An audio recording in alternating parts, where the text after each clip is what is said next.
بسم اللہ الرحمن الرحیم الحمد للہ رب العالمین والصلاة والسلام علی اشرف الانبیاء والمرسلین وعلى آلہ الطیبین الطاہرین المعصومین ولعنۃ اللہ علی اعدائہم اجمعین. أما بعد فقد قال الله تبارك وتعالى نتلو عليك من نبأ موسى وفرعون بالحق لقوم يؤمنون. صلوات صل على محمد.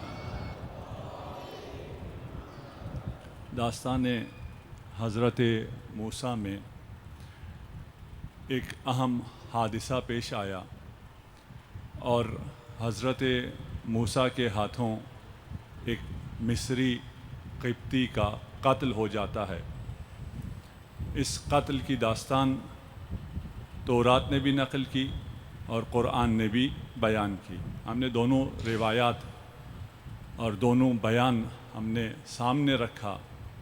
تورات اپنے نبی کی عصمت کا دفاع نہ کر سکا. قرآن موسیٰ کی اور تمام انبیاء کی عصمت کا دفاع کرتا ہوا نظر آتا ہے. اب صورتحال خوف کی ہے. فَأَصْبَحَ فِي الْمَدِينَةِ خَائِفًا. اب موسیٰ خائف ہیں کہ لوگوں کو پتہ چل جائے گا کہ اگر موسیٰ نے مصری کو مارا ہے تو پھر موسیٰ کی جان کو خطرہ تھا. فَإِذَا الَّذِي اسْتَنصَرَهُ بِالْأَمْسِ. کل جس بنی اسرائیل کے فرد کی موسیٰ نے مدد کی تھی آج وہ پھر کسی سے جھگڑ رہا تھا اور جھگڑتے ہوئے شور کر رہا تھا. موسیٰ کو پھر پکار رہا تھا.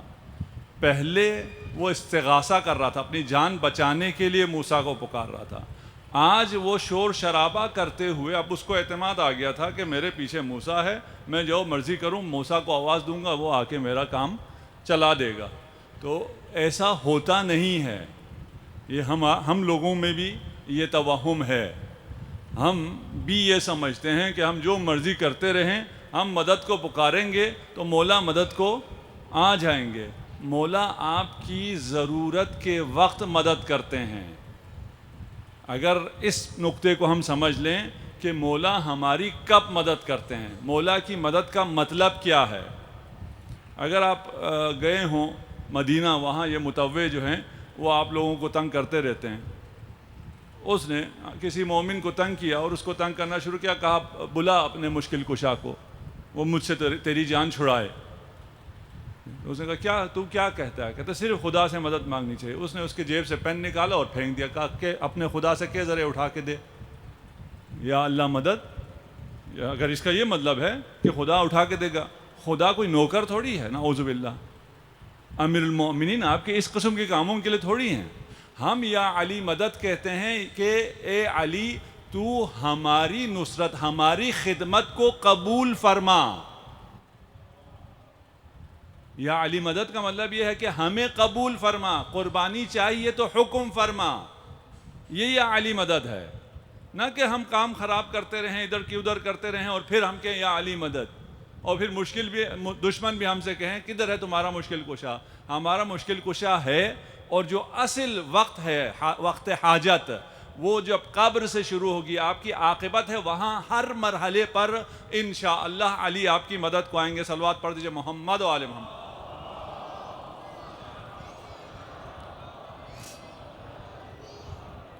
قال له موسیٰ انک لغوی مبین. موسیٰ نے کہا تو بہت برا آدمی ہے, تو نے اس راز کو فاش کر دیا. ہر جگہ تو چیختا پھر رہا ہے, ہر جگہ بتاتا پھر رہا ہے. اب یہاں پر موسیٰ خائف ہیں. موسیٰ کی نسبت خوف کی نسبت موسیٰ سے کئی جگہ پر دی گئی ہے. اسی قسم کے حالات میں رسالت مآب صلی اللہ علیہ وآلہ وسلم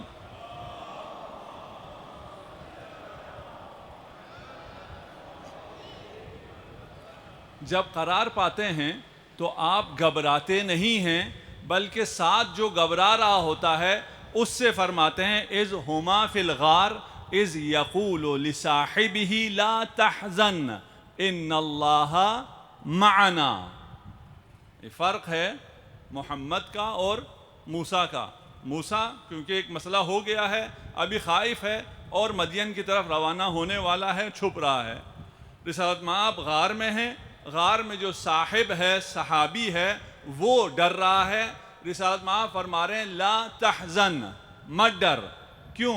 ان اللہ معنا، اللہ ہمارے ساتھ ہیں.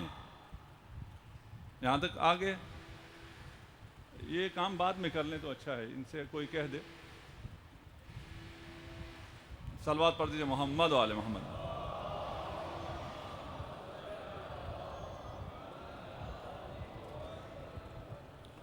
محمد رسول اللہ والذین معہ اشداء علی الکفار رحماء بینہم. اس سے بہت استدلال کرتے ہیں ہمارے دوست، اور ہم بھی اس آیت پر 100% عمل کرتے ہیں، بلکہ ہم ہی اس آیت پر 100% عمل کرتے ہیں. آیت کیا کہہ رہی ہے؟ محمد رسول خدا ہیں، والذین معہ، جو محمد کے ساتھ کھڑے رہے، جو محمد کے ساتھ ہیں، ہم ان کے قدموں کی خاک ہیں. ہمارا خاندان، ہماری عزت، ہمارا مال سب ان پر قربان جو محمد کے ساتھ ہیں. قرآن دو اصطلاح استعمال کرتا ہے، ایک صحبت کا، ایک معیت کا. صحبت کو کوئی فضیلت حاصل نہیں ہے. یوسف اپنے یقول لصاحب السجن، اپنے صحابی کو جو کافر تھا اور جیل میں تھا اس کو صحابی کہا ہے. یہاں پر بھی اذ ہما فی الغار اذ یقول لصاحبہ، ایک صحبت ہے، دوسرا معیت ہے. یعنی رسول خدا جب غار میں ہیں، غار میں ایک شخص کی صحبت حاصل ہے، اللہ کی معیت حاصل ہے. معیت اور صحبت میں فرق ہے. صحبت میں جو شخص ہے وہ فائدہ نہیں دے رہا، مدد نہیں دے رہا. مدد وہ دے رہا ہے جو صحبت میں نہیں ہے، بستر پر سو گیا ہے.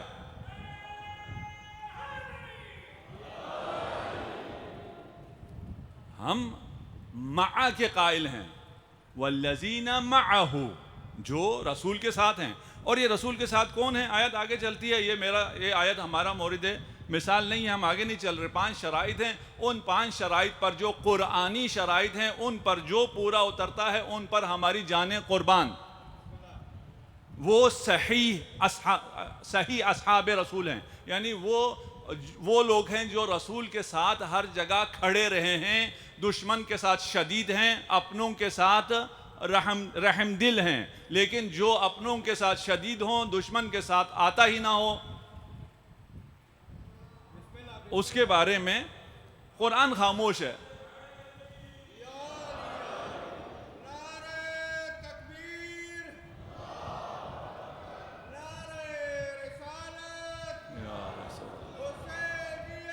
زندہ آباد، زندہ آباد، مرد آباد، مرد آباد.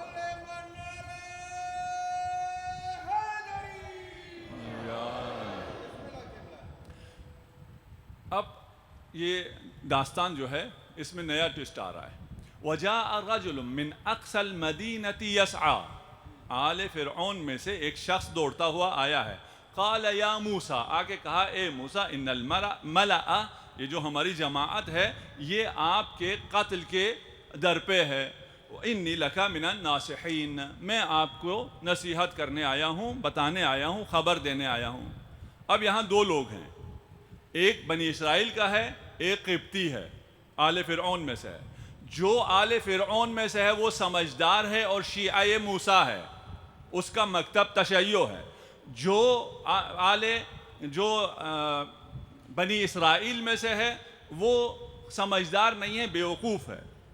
اس کی موسیٰ نے مدد کی ہے اور وہ موسیٰ کا کام خراب کر رہا ہے. اس بنی اسرائیل کے مومن کی موسیٰ نے مدد نہیں کی ہے، وہ موسیٰ کی مدد کو آیا ہے. اگر اس تصویر کو، جو کہانی، جو پکچر قرآن آپ کے سامنے واضح کر رہا ہے کہ آپ اگر دوست بناتے ہیں تو آپ نے کس کو دوست بنانا ہے. ہم ہر روز ایک حدیث بیان کرتے ہیں اور آپ تک وہ پہنچتی ہیں, آپ میں سے جو اس سلسلے کو دیکھتے ہیں. وہاں ایک حدیث ہم نے بیان کی تھی, اعجز الناس, عاجز ترین شخص وہ ہے جو دوست نہ بنا سکے, اور اس سے بھی عاجز وہ ہے جو بنے بنائے دوست کو ہاتھ سے دے دے. یہاں اب دوست بنانے کے معیار کو بتایا جا رہا ہے کہ دوستی اس سے کرو جس میں عقل ہو, جس میں عقل نہیں ہے اس سے دوستی نہیں ہے. امیر المومنین ارشاد فرما رہے ہیں, یا بنی احفظ عنی اربعا واربعا لا یضرک ما عملت معہن. یہ اربعا فی اربع کیا ہے؟ ان اغنى الغنى العقل, سب سے بہترین بے نیازی عقل ہے. وَأَكْبَرُ الْفَقْرِ الْحُمْقِ, اور بدترین فقر حماقت ہے. وَأَوْحَشُ الْوَحْشَ الْعُجْبِ, خود پسندی, غرور, انسان بالکل تنہا رہ جاتا ہے.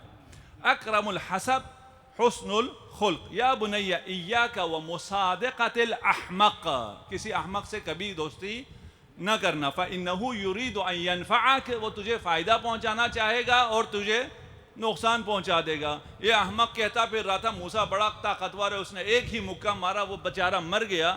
وہ آپ کی تعریف کر رہا ہے لیکن آپ کو نقصان پہنچے گا. ایاک ومصادقۃ الکذاب, کسی جھوٹے سے بھی کبھی دوستی نہ کرنا. وہ سراب کی مانند ہے, جو دور ہوگا اسے نزدیک بتائے گا, جو نزدیک ہوگا اسے دور بتائے گا. اگر کسی جھوٹے سے دوستی کرو, وہ خدا جو تیرے بہت نزدیک ہے اسے تجھ سے بہت دور بتائے گا. اور شیطان اور برائیاں جو تجھ سے بہت دور ہے, تو فرش عذاب پر ہے, برائیاں تجھ سے بہت دور ہے, لیکن اگر کوئی جھوٹا دوست ہوگا تیرا, ان کو بہت نزدیک بتائے گا. بہت سے احادیث ہیں عقل پر, میں مختصر کر دوں, صرف اتنا بتا دوں کہ مسلمانوں کے زوال کا سبب عقل سے دوری ہے. اگر آپ مطالعہ کریں اور اس پر دیکھیں کہ مسلمان کیوں زوال پذیر ہوئے, کیوں اس عروج کے بعد یہ مسلمانوں کی حالت ہو گئی, اس لیے انہوں نے عقل کو چھوڑ دیا. جب عقل کو چھوڑیں گے اور صرف نقل پہ چلیں گے, جو کچھ کہا جائے گا, جو کچھ سنایا جائے گا اس پر عمل کریں گے, اس کو پرکھیں گے نہیں. اگر اس کو معیارات پر پرکھیں تو پھر مسئلہ بالکل حل ہے. ہمیں ولایت میں مشکل ہماری نصوص میں نہیں ہے, مشکل نفوس میں ہے.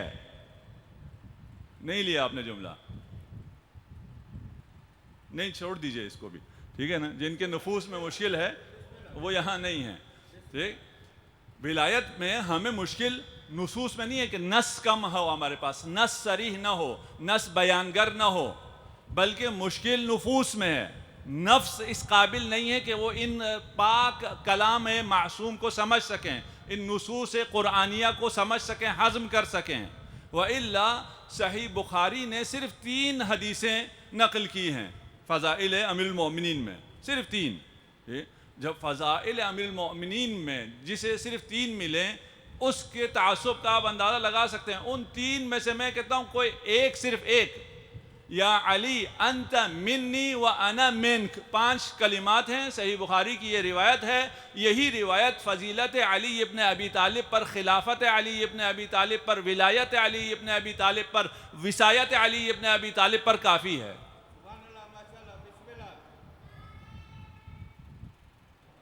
یا علی,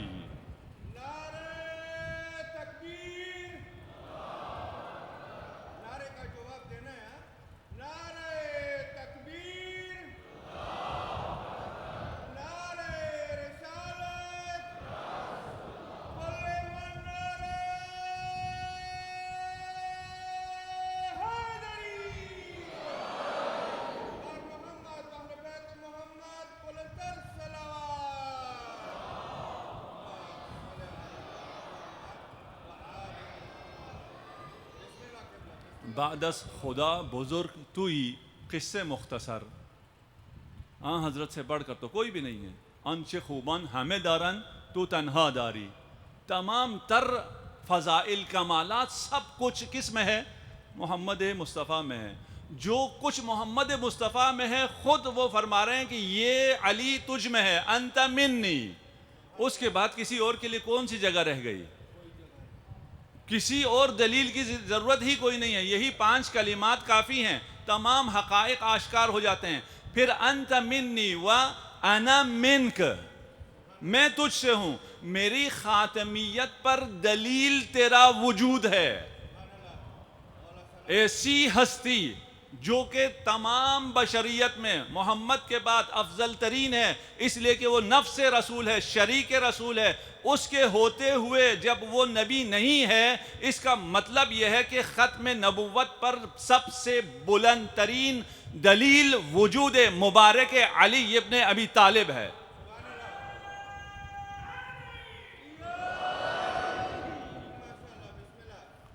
آئیے موسیٰ نکل گئے. اب اس حالات کو بھی میں نہیں بتاتا کہ کیسے نکلے اور مدین تک پہنچنے میں ان کو کیا حالات پیش آئے.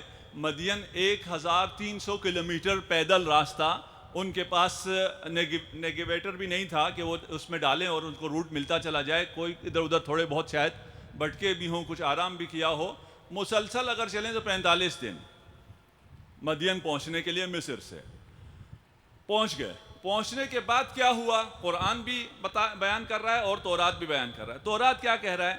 کہہ رہا ہے کہ موسیٰ جب مدین پہنچے، مدین میں جا کر رہے. ایک دن وہ کسی کنویں کے کنارے گئے، وہاں انہوں نے دیکھا کہ 7 بچیاں پانی بھر رہی ہیں اپنے بیڑوں کے لیے. اس کے بعد کچھ چرواہے آئے تو یہ لوگ ہٹ گئے، موسیٰ آگے گیا، ان سے موسیٰ کا مکالمہ ہوا. روایت ہے تورات. ٹھیک، اس کو قرآن کیسے بیان کرتا ہے؟ وَلَمَّا وَرَدَ مَاءَ مَدْيَنَ وَجَدَ عَلَيْهِ أُمَّةً مِّنَ النَّاسِ يَسْقَوْنَ. تورات کہہ رہا ہے پہنچنے کے بعد ایک دن یہ واقعہ پیش آیا. قرآن کہتا ہے نہیں، جیسے ہی مدین پہنچے، مدین پہنچتے ساتھ ہی ایک کنواں تھا، اس کنویں سے لوگ پانی بھر رہے تھے، اپنے بیڑوں کو سیراب کر رہے تھے. موسیٰ نے آتے ساتھ دیکھا کہ کچھ خواتین، 2 بچیاں الگ سے کھڑی ہیں، بھر نہیں رہی ہیں پانی. وہ 2 بچیاں الگ سے کھڑی ہیں. یہ کہ قال ما خطبکما، آپ کی مشکل کیا ہے، آپ یہاں الگ سے کیوں کھڑے ہیں؟ انہوں نے کہا کہ ہمارا باپ بوڑھا ہے اور یہ اس کی بکریاں ہیں، یہ جب تک باقی لوگ پانی نکال کے اپنے ان کو پلا نہ دیں تب تک ہم آگے نہیں جا سکتے. اب ان 2 کہانی میں کتنا بڑا فرق ہے، اس میں پھر 5-6 منٹ لگ جائیں گے، میں آپ کے اس پہ چھوڑ دیتا ہوں. اگر ہم جو شروع کیا تھا اور موسیٰ کو حکم، حکمت اور علم عنایت کیا تھا، کیوں؟ لِأَنَّكَ مِنَ الْمُحْسِنِينَ، اس لیے کہ تو محسنین میں سے، احسان کنندہ ہے، احسان کرنے والا ہے. اس احسان کا یہاں ذکر آ رہا ہے. موسیٰ 45 دن 50 دن صحرا نوردی میں اور بھوک اور پیاس کی شدت میں ایک شہر پہنچا ہے، پہلی دفعہ پانی دیکھا ہے، اپنی فکر نہیں کر رہا ہے، مظلوم کی تلاش کر رہا ہے کہ میں کس کی مدد کر سکتا ہوں، کس کو میرے مدد کی ضرورت ہے. ان سے جا کے پوچھا، ان کے بیڑوں کو سیراب کیا. اور ان بچیوں کے لیے تورات کہتا ہے کہ 7 بچیاں تھیں کاہن کی، اور 7 کے ساتھ یہاں آئی ہوئی تھیں. قرآن کہتا ہے 2 بچیاں تھیں اور وہ ابونا شیخ کبیر. کچھ لوگ کہتے ہیں حضرت شعیب ہے، کچھ کہتے ہیں حضرت شعیب نہیں ہے. ہماری روایت میں حضرت شعیب لکھا ہوا ہے، اور اس کو ابھی ہم بحث نہیں کرتے کہ یہ شیخ کبیر کون تھا اور اس نے کیا کیا تھا. کہ اسے 10 سال کی نوکری، نبی اللہ کلیم اللہ موسیٰ، اس کا 10 سال اس نے نوکری کی. اس نے وہ کیا کمال کیا تھا، چھوڑ دیجئے اس کو. قرآن کہہ رہا ہے کہ یہ دونوں دونہم، ان مجمع سے ہٹ کر دور کھڑی تھیں. بینہم نہیں کہا، معہم نہیں کہا، فیہم نہیں کہا. یہ ان کی عفت کا بیان ہے. دوسرا، اگر کسی کی 7 بچیاں ہیں تو بوڑھے باپ کو اکیلے چھوڑ کے 7 کے 7 بچیاں بکریاں چرانے تو نہیں آ جائیں گی. خوب اس کے بعد کیا کیا؟ فَسَقَى لَهُمَا ثُمَّ تَوَلَّى إِلَى الظِّلِّ، ان کو پانی پلانے کے بعد یہ سائے میں چلے گئے اور کہا قَالَ رَبِّ إِنِّي لِمَا أَنزَلْتَ إِلَيَّ مِنْ خَيْرٍ فَقِيرٌ. دوسروں کا کام پہلے کیا اس کے بعد ابھی تازہ تازہ آئے ہیں، درخت کا سایہ تلاش کیا اور اس درخت کے سائے میں جا کر خدا سے طلب کیا کہ خیر نازل فرما، تیرا خیر کا میں بھی فقیر ہوں۔ امیر المؤمنین ارشاد فرماتے ہیں واللہ ما سألہ الا خبزا یأکلہ، یہ جو حضرت موسیٰ نے کہا کہ مجھے میں خیر کا فقیر ہوں، یہ خیر صرف ایک روٹی اس کا سوال کیا تھا، اس لیے کہ صحرا میں جو یہ 45 دن 50 دن گزارے موسیٰ نے، اس میں صرف جڑی بوٹیاں کھاتے رہے، گھاس پھوس کھاتے رہے، اور ان کا پیٹ اتنا اندر چلا گیا تھا کہ گھاس کی سبزی ان کے پیٹ پر نمایاں ہو گئی تھی۔ اس حالت میں انسان ہو اور اس حالت میں وہ جب پہنچے مجتمع میں، آبادی میں، پانی کے پاس پہنچے، خوراک کے پاس پہنچے، اس کو کیا نظر آتا ہے؟ اگر الہی انسان ہے تو اس کو یہ تلاش ہوتی ہے میری ضرورت کس کو ہے، میں کس کی مدد کر سکتا ہوں، کیونکہ وہ جانتا ہے کہ انسان کی مدد کرنے پر خدا کتنا خوش ہوتا ہے اور خدا کیا کیا عطا کرتا ہے۔ ایک روایت، دو چار روایتیں دیکھیے، شاید ایک ہدیہ کروں۔ قضاء حاجت المؤمن خیر من عتق 1000 رقبہ، ایک مومن کی ایک حاجت روائی، ایک مومن کی ایک حاجت روائی پتہ کیا ہے؟ کبھی کبھار آپ کا مومن بھائی ڈپریس ہوتا ہے، اس کو مسکرا کے دیکھ لیں، اس کی حاجت پوری ہو جاتی ہے۔ بس کسی کو پوچھ لیں، وہ بیچارہ مریض ہے، آپ ایک SMS ہی کر دیں، اس کا حال پوچھ لیں، اس سے یہ پوچھ لیں تمہیں کوئی مشکل تو نہیں ہے، کووڈ آیا ہوا ہے، تمہارا کاروبار وغیرہ ٹھیک ہے، تمہیں پیسوں کی ضرورت تو نہیں ہے۔ اگر کسی کی یہ حاجت روائی کرتے ہیں، یہ 1000 غلام آزاد کرنے سے بہتر ہے۔ وَخَيْرٌ مِّنْ حَمَلَانِ أَلْفَ فَرَسٍ فِي سَبِيلِ اللَّهِ، اگر کہیں جنگ لگی ہوئی ہے، آپ 1000 گھوڑے سامان لاد کر، اسلحہ لاد کر اس جہاد کے لیے بیچتے ہیں، اس سے بہتر ہے ایک مومن کی ایک حاجت پوری کر دو۔ یہ کیونکہ معلوم ہے، موسیٰ کو معلوم ہے، اور موسیٰ کو حکمت بھی اسی وجہ سے ملی ہے، موسیٰ کو علم بھی اسی وجہ سے ملی ہے، موسیٰ کو پتا ہے کہ ابھی یہ کرے گا تو بیوی بھی اسی وجہ سے ملے گی۔ موسیٰ کو تو معلوم ہے، بس آپ جو جوان جتنے بیٹھے ہیں، اگر ان کو خواہش ہے تو پھر نیک کام کریں، لوگوں کے کام آئیں، ٹھیک ہے نا، لوگوں کے کام آئیں، خدا آپ کی مشکل کو انشاءاللہ حل کرے گا۔ صلوات پڑھ دیجئے محمد و آل محمد۔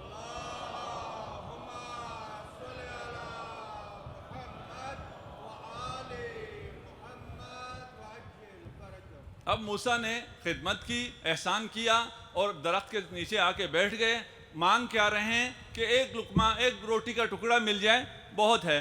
فَجَاءَتْهُ إِحْدَاهُمَا تَمْشِي عَلَى اسْتِحْيَاءٍ، اگر وقت ہوتا میں ہم اس سب کے لفظ بے لفظ بتاتے اس میں کیا کیا چیزیں ہیں۔ ان دو بچیاں تھیں، دو میں سے ایک واپس آئی اور شرماتی بھی آ رہی ہے، علی استحیاء آ رہی ہیں، حیا کے ساتھ یہ آ رہی ہے۔ قالت ان ابی یدعوک، کہا کہ میرا باپ آپ کو بلا رہا ہے تاکہ آپ نے جو ہمارے لیے کام کیا ہے اس کا آپ کو اجر دے سکیں۔ یہ چلے جاتے ہیں اس بزرگ کے پاس، بزرگ کو جا کے اپنا قصہ بتاتے ہیں۔ وہ بزرگ بھی پہنچا ہوا تھا، اس نے کہا فلا تخف نجوت من القوم الظالمین، تمہیں خوف کرنے کی ضرورت نہیں ہے، تم ظالموں سے نجات پیدا کر چکے ہو۔ ٹھیک، اچھا یہ کہانی ہم جب بچے تھے تو والد صاحب ہمیں بیڈ ٹائم سٹوری کے طور پہ سناتے تھے۔ اس کے بعد انہوں نے جو سنایا، ابھی مجھے کتابوں میں نہیں ملا، لیکن جو ہم نے بچپن میں سنا ہے وہ بتاتا ہوں۔ البتہ میں نے پوچھا بھی نہیں ابھی ان سے کہ یہ آپ نے بچپن میں ہمیں سنایا تھا، آپ نے کسی کتاب سے دیکھ کے سنایا، کوئی روایت تھی، یا بچوں کو خوش کرنے کے لیے کوئی تھوڑا سا کہانی میں وہ ڈالا۔ یہ جب بچی آئی ہے اور کہا بابا بلا رہے ہیں، آپ نے ہم پر احسان کیا ہے، تو روایت یہ کہتی ہے کہ حضرت موسیٰ نے کہا کہ ہم بنو یعقوب خواتین کے پیچھے نہیں چلتے ہیں، تو میں آگے چلوں گا، آپ پیچھے چلیں۔ تو جو ہمیں کہانی بچپن میں سنائی جاتی تھی اس میں یہ تھا کہ اس نے کنکریاں اٹھائیں بچی نے، اور وہ کنکری اگر دائیں طرف پھینکے تو اس کا مطلب یہ ہوتا تھا اب ٹرن رائٹ، اگر بائیں طرف پھینکے اس کا مطلب تھا اب ٹرن لیفٹ. ٹھیک.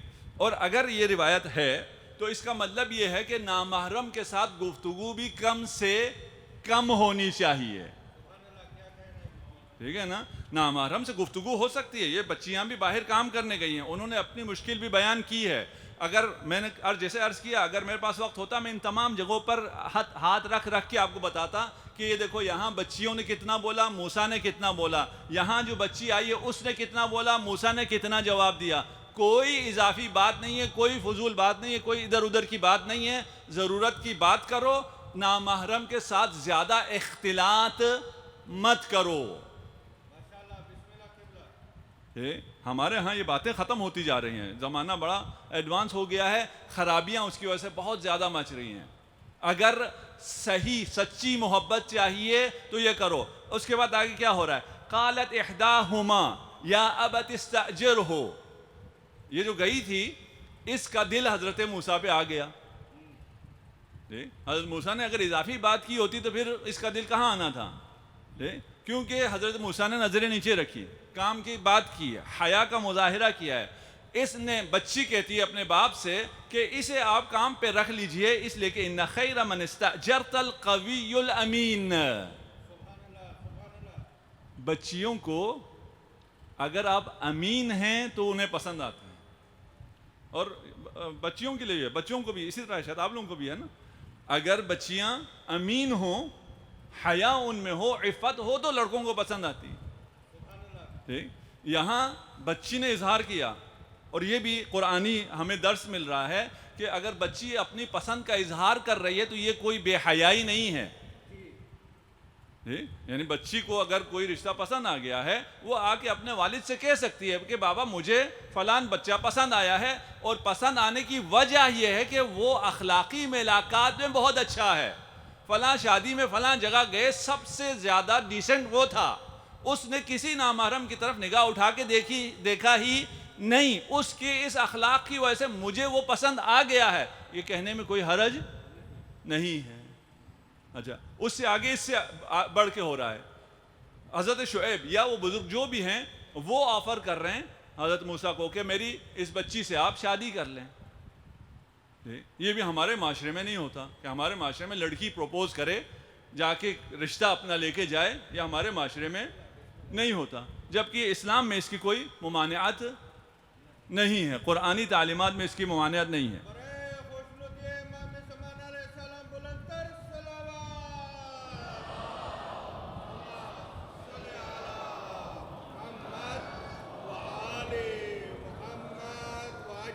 قال انی اريد ان انکحک احدی ابنتیہ، میں ان دو میں سے ایک کی آپ سے شادی کرنا چاہتا ہوں. پھر اس کا مہر بھی ہے کہ آپ کو 8 سال خدمت کرنی ہوگی، 8 سال آپ کو بکریاں چرانی ہوں گی. اگر 10 سال کرو تو آپ محسنین میں سے ہوں گے، اور اس کے بعد جہاں جانا ہے آپ پھر اپنی فیملی کا ہاتھ تھامو اور چلے جاؤ.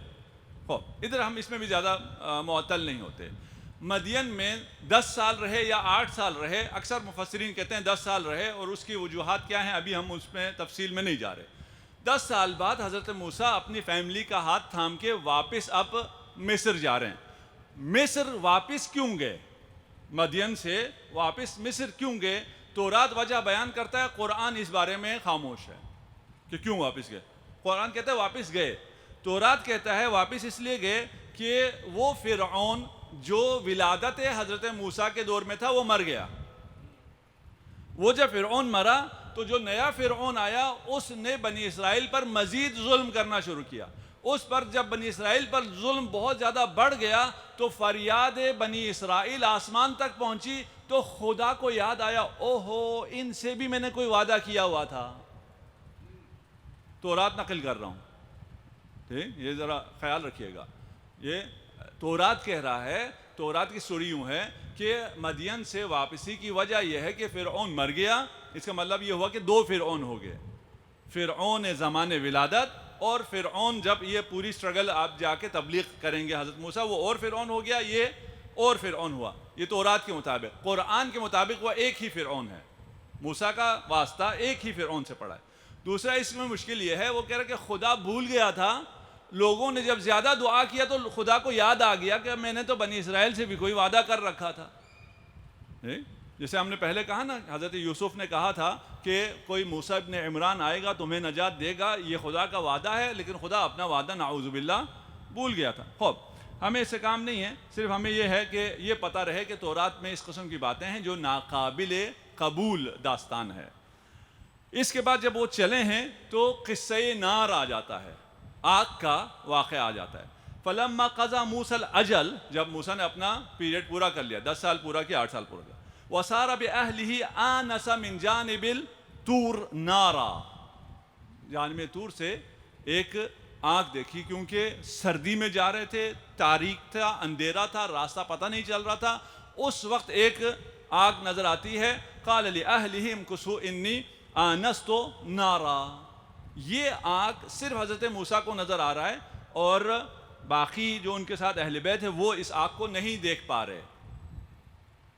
امیر المؤمنین بھی جن چیزوں کو دیکھتے تھے ان کو امیر المؤمنین کے علاوہ کوئی اور نہیں دیکھ سکتا تھا. انی ارا نور النبوہ، نور نبوت کو صرف علی دیکھ سکتے تھے، باقی لوگ نہیں دیکھ سکتے تھے. یہاں پر بھی حضرت موسیٰ نے اس آگ کو دیکھا. حضرت موسیٰ کے ساتھ ان کی زوجہ تھی اور کوئی تھے یا نہیں تھے، وہ اس آگ کو نہیں دیکھ سکے. یہ جو اللہ کی نشانیاں نازل ہوتی ہیں، یا یہ جو نشانیاں آیات اللہ کو انبیاء دیکھتے ہیں، انہیں انبیاء اپنے پورے وجود سے دیکھتے ہیں، اپنی آنکھوں سے نہیں دیکھتے، اپنے کانوں سے نہیں سنتے، اپنے پورے وجود سے، اپنے قلب سے ان حقائق کو درک کرتے ہیں. نہ جانے میں پہنچا سک رہا ہوں یا نہیں. ٹھیک، یہاں بہت بڑا اختلاف ہے اور بہت بڑا گیپ ہے اہل سنت اور ہم میں، اور اس میں معرفت کا بہت بڑا باب ہے. یہ وہ کہتے ہیں کہ جب وحی نازل ہوئی، فرشتہ آیا آن حضرت پر، کہا پڑھ، آن حضرت نے کہا مجھے تو پڑھنا آتا ہی نہیں ہے. پھر فرشتے نے آن حضرت کو پکڑا، جھنجھوڑا، دبوچا، گرایا، کشتی ہوئی، اور پڑھ اس کے بعد کہیں جا کے آن حضرت نے پڑھا، اور اس کے بعد وہ ڈرتے رہے، پتہ نہیں یہ شیطان تھا یا فرشتہ تھا. اور پھر جا کے ورقہ بن نوفل اور ساری کہانی، یہ ساری داستان ہمارے ہاں مسترد ہے. ایسی کوئی کہانی روایات اہل بیت میں نہیں ہے. روایات اہل بیت میں علی ان تمام حقائق کو دیکھ سکتا تھا اور پورے ایمان سے دیکھتا تھا. رسالت مآب صلی اللہ علیہ وآلہ وسلم کو کبھی شک نہیں گزرا.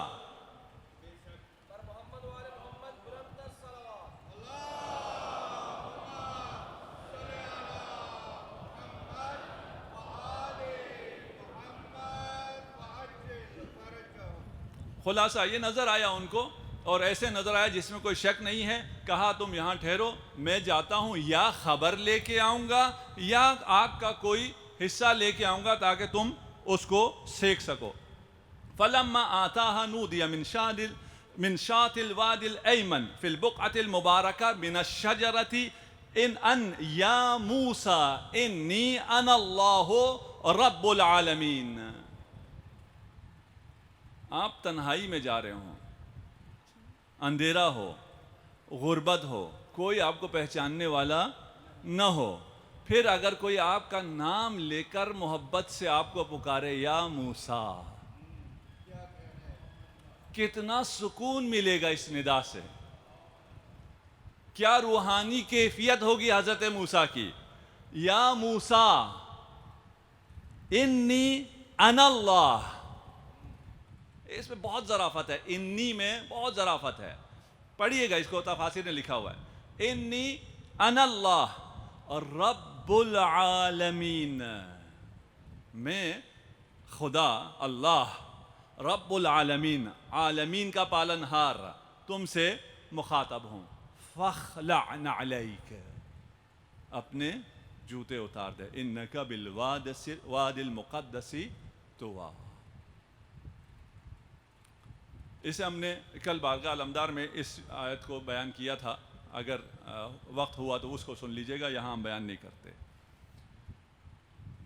یہ قصہ موسیٰ ابھی کل بھی اسی طرح کی چلے گی، پھر پرسوں سے یہ فضائل پہ چلی جائے گی. اگر آپ کو تھوڑا سا یہ مسئلہ ہو رہا ہے کہ کیوں حضرت موسیٰ کی بات چل رہی ہے اور کیوں ہم فضائل اہل بیت بیان نہیں کر رہے، تو اس میں اب جب وہ واپس مصر پہنچیں گے تو مصر پہنچنے پر ہارون کی انٹری ہوگی. اس کہانی میں جب ہارون آئیں گے تو ہارون کے ساتھ پھر حدیث منزلت آ جائے گی، وہاں انشاءاللہ آپ کو کچھ فضائل مل جائیں گے. صلوات پڑھ دیجئے محمد و آل محمد.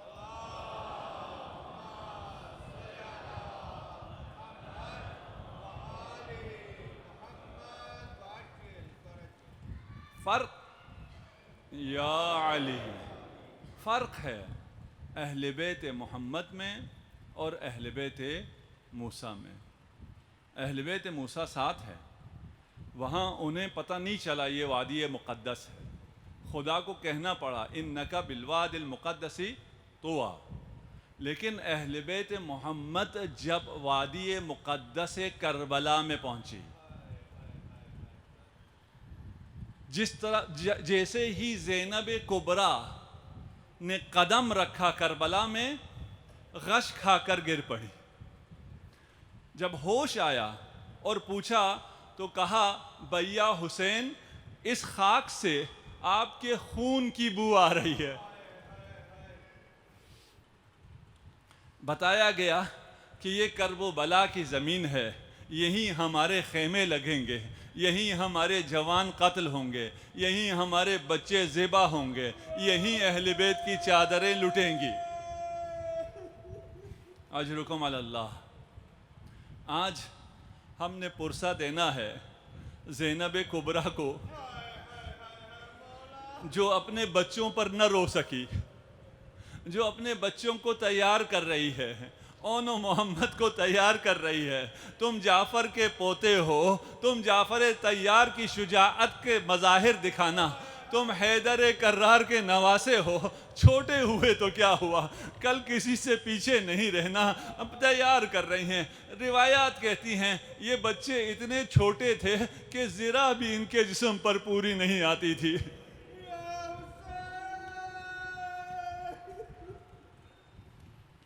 زینب نے بچوں کو تیار کیا، امام سے اذن جہاد کے لیے لے کر آئے. ایک ماموں اپنے بانجوں کو یوں مرنے کی اجازت کیسے دے سکتا تھا؟ بالآخرہ وہ وقت آیا جب آپ نے اجازت دی، امانات کا صندوق کھلا، امامہ جعفر طیار اور امامہ حیدر کرار اور محمد پر باندھا گیا. یہ داد شجاعت دینے میدان میں گئے. وہ وقت بھی آیا جب انہوں نے حسین کو پکارا. جب یہ شہید ہو گئے، یہاں سے حسین اور عباس گئے. ایک بچے کو عباس نے اٹھایا، ایک بچے کو حسین نے اٹھایا. اور وہ زینب کبریٰ جو علی اکبر کی شہادت پر خیمے سے نکلی تھی، جب بھی کوئی شہید آتا زینب آگے بڑھ کر استقبال کرتی. زینب کے اون محمد کو لایا گیا، زینب کہیں نظر نہیں آ رہی. پوچھا بچوں کی ماں کہاں ہے؟ جب ڈھونڈا پشت خیمہ سر سجدے میں ہے. خدایا میری اس قربانی کو اپنی بارگاہ میں قبول فرمانا. ان تو چھوٹے چھوٹے پھول بچوں کو ایک طرف اون کو لٹایا، ایک طرف محمد کو لٹایا، درمیان میں مولا ہے. کبھی اون کو دیکھتے ہیں، کبھی محمد کو دیکھتے ہیں، کبھی اپنا رخسار محمد کے جسد پر، کبھی اون کے جسد پر. میں نے آپ کی زحمت تمام کر دی. بس یہ قافلہ چلا، کیسے چلا آپ جانتے ہیں. جب یہ بازاروں میں سے گزرتا تھا، جب رش ہوتا تھا تو شہداء کے سروں کو لایا جاتا تھا تاکہ بیویوں کو زیادہ اذیت دی جائے. ہر بیوی اپنے اپنے سروں پر نوحہ کرتی تھی. یہ دو پھول سے سر آتے، ان پر رونے والا کوئی نہ ہوتا. اجرکم علی اللہ. خدا آپ کا گریہ قبول کرے، خدا آپ کا پرسہ ثانیہ زہرا تک پہنچائے۔ اے مشرکین پوچھتے، کوفہ والے پوچھتے، ان پھول سے بچوں کی ماں مر گئی ہے کیا؟ لیکن زینب اگر اپنے بچوں کو روئے تو رباب کو کون پرسہ دے؟ زینب اگر اپنے بچوں کو روئے تو لیلا کو کون سنبھالے؟ زندان شام میں جب سر آنا شروع ہوئے، ایک ایک سر آتا، لوگ ماتم کرتے۔ جب یہ 2 سر آئے، ان کو لینے والا کوئی نہ تھا۔ زینب سر حسین پر بین کرتی رہی، واپس کربلا تشریف لائی، سب اپنے اپنے شہیدوں پر روئے، ان شہیدوں پر کوئی رونے والا نہ تھا۔ واپس مدینہ پہنچتی ہیں، بانا کے قبر پر جاتی ہے، حسین پر گریہ کرتی ہے، مادر کی قبر پر جاتی ہے، حسین پر گریہ کرتی ہے۔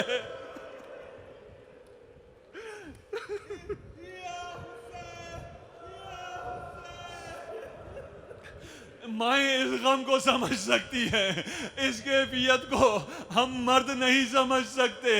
اگر کوئی رو سکے تو اس کا دل ہلکا ہو جاتا ہے، لیکن اللہ کا سلام اس قلب زینب پر، اپنے بچوں پر نہ کربلا میں روئی، نہ شام میں روئی، نہ مدینہ میں روئی۔